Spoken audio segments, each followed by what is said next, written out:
finally took a big leap here in my brass prep. I was deciding between the Giruad case prep, case trimmer, and the Henderson.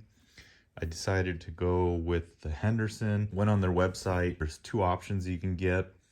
You can get one without this drill motor and just use your own drill to connect in to the back here.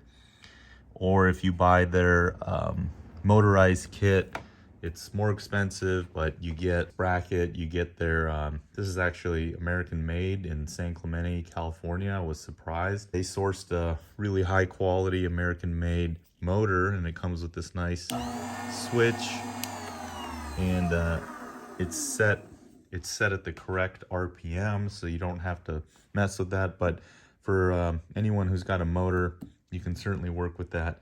I added this piece of magnetic tape that I use sometimes around press stuff. It's not that strong, so I don't think it'll affect anything, but you need some extra tools. That was one, I guess, complaint I had for the cost of this Henderson. They could have just thrown in the tools, but I guess they figure if you're if you're gonna go in, you're just gonna use the tools you like anyways. But anyways, I added a 1/2-inch wrench here. And that is for that stop nut or lock, nylock nut, I think it is, to set the depth of where the collet will hold the brass to the cutter head. So you need a 1/4 inch, that's this hex key. Doesn't come with that, or at least mine didn't, to fit the adjustment in and out. And then to lock it down, you'll need a 1/2-inch open end wrench. And then they do give you 1 hex for some of the nuts, but they're easy to assemble. This Generation 3, it comes with the plate on the bottom here to catch the brass, but an optional accessory is bin holder. They give you a bin, and then you just put this together. It's pretty easy. Got a couple hex nuts with nylock. They give you this like acrylic Lexan cover to keep your hand away from the cutter. There's 2 screws in here to the base plate to hold on this bin holder, and it's very nice. You can so you can get a piece of brass, you put it in this collet, and then you just turn it, and then you just open it, and then your brass drops right into the bin. So you can get very good production. It's probably the finest trimming system to get this part of the brass prep done. So what I'm doing here is I'm starting with a new Starline, and I want to show you primarily why I'm making this video, to show the versatility of this tool to get virgin brass consistent, more consistent. The Starline is very consistent from the factory.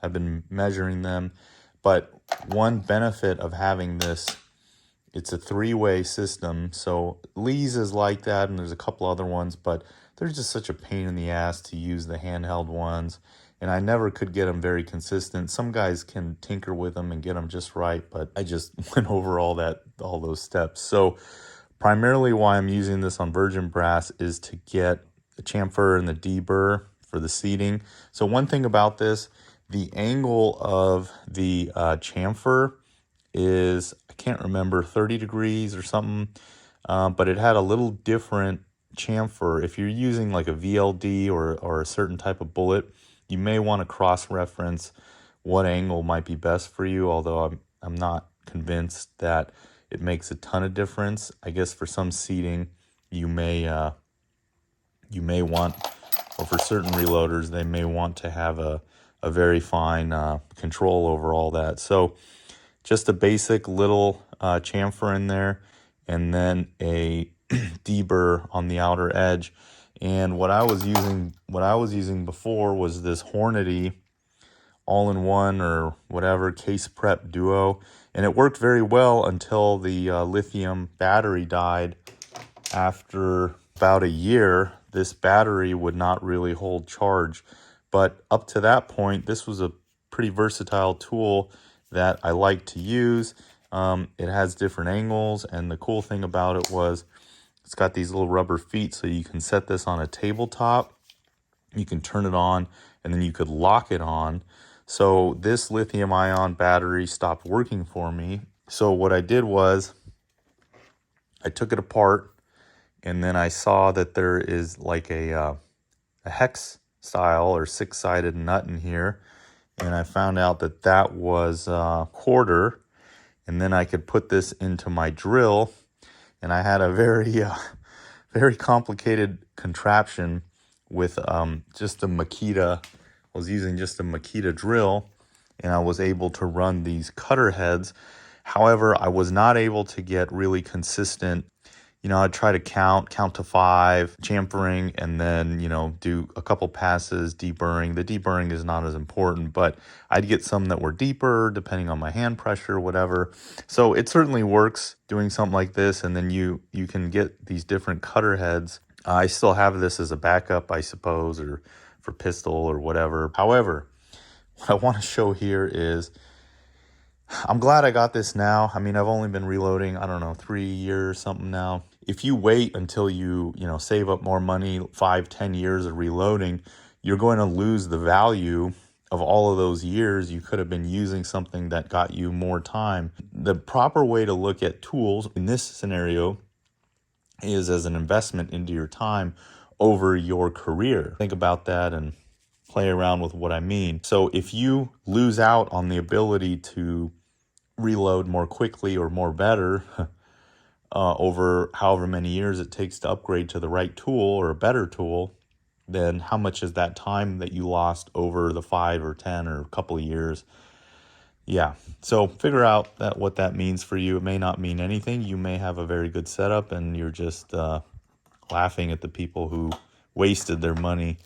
One other thing is they give you these different heads for the cutters. They'll be imprinted with the size on the head of this pilot.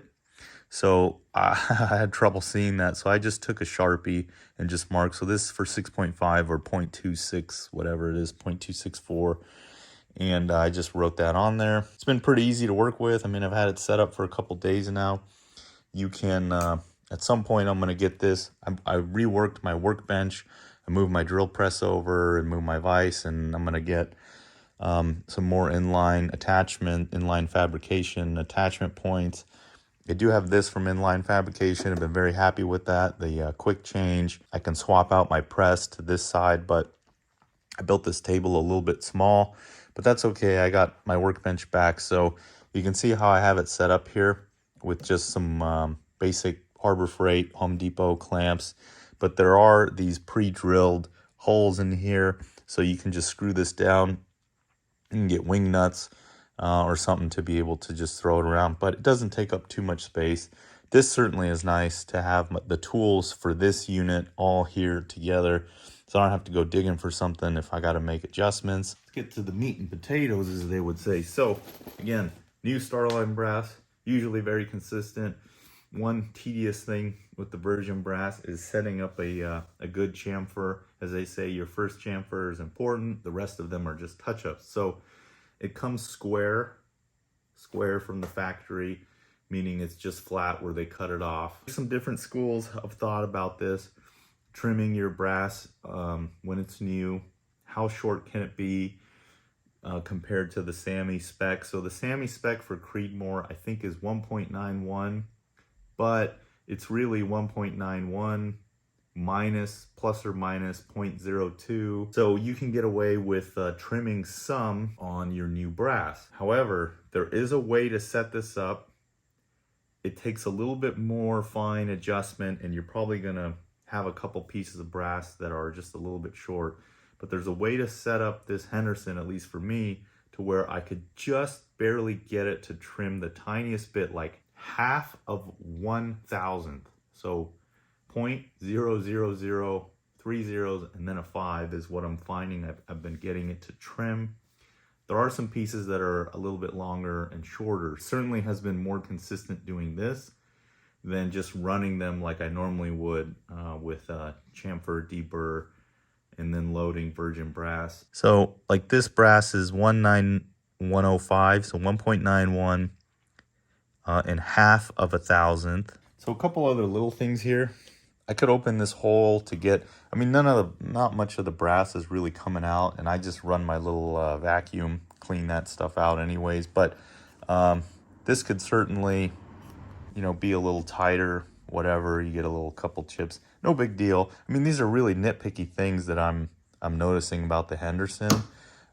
This takes a little getting used to, this collet. Doesn't really matter. What matters is the pilot in here, what the brass rides on. That will take up, if you, sometimes you'll tighten this down and it'll be a little bit at an angle. You'll get this in here and you'll bump the pilot, and then the pilot will push the angle correctly for the cutter. So let me just turn this on. So you just want it to take the smallest amount before it trims. So if you remember, our measurement was 1095, and I did that little, now it's the same. I have been noticing though, I mean, these calipers again aren't the best. This is not something, I mean, that's a very, very small measurement. So you can see it did give me a chamfer. A little difficult to see, but if you could see that inside edge is squared. And here we have, you can see it better here. Here we have a chamfer in there. But anyways, this is, I don't want to be trimming them down because I'm already at the SAMI minimum, 1.91. So that was one question I had about this, was whether you could get this set up just chamfer and deburr, and apparently you can. You can kind of see how this collet works,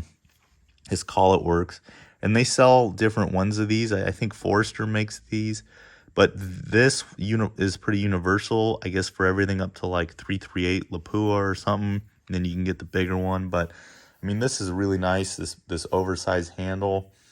You don't have to use a ton of force to get it locked down. Got really nice rails here, and it's just a great, you know, just really, I don't feel bad about spending what I spent. You could save a couple $100 at least getting your own drive system, but you'd have to get it something with adjustable RPM, or if you have another motor laying around, whatever. So that makes it much more approachable, I think, for a lot of reloaders who are really trying to save money. But who saves money reloading anyways? It's more about the process controlling and having access. I'll be working with this a little bit more. I have some more videos. So far, I've been very happy with it, and I do recommend it. And I'm glad that I had the chance of meeting that guy on my squad in a match who recommended this over the Giruad. Thank you everybody for watching. Please do subscribe to the channel.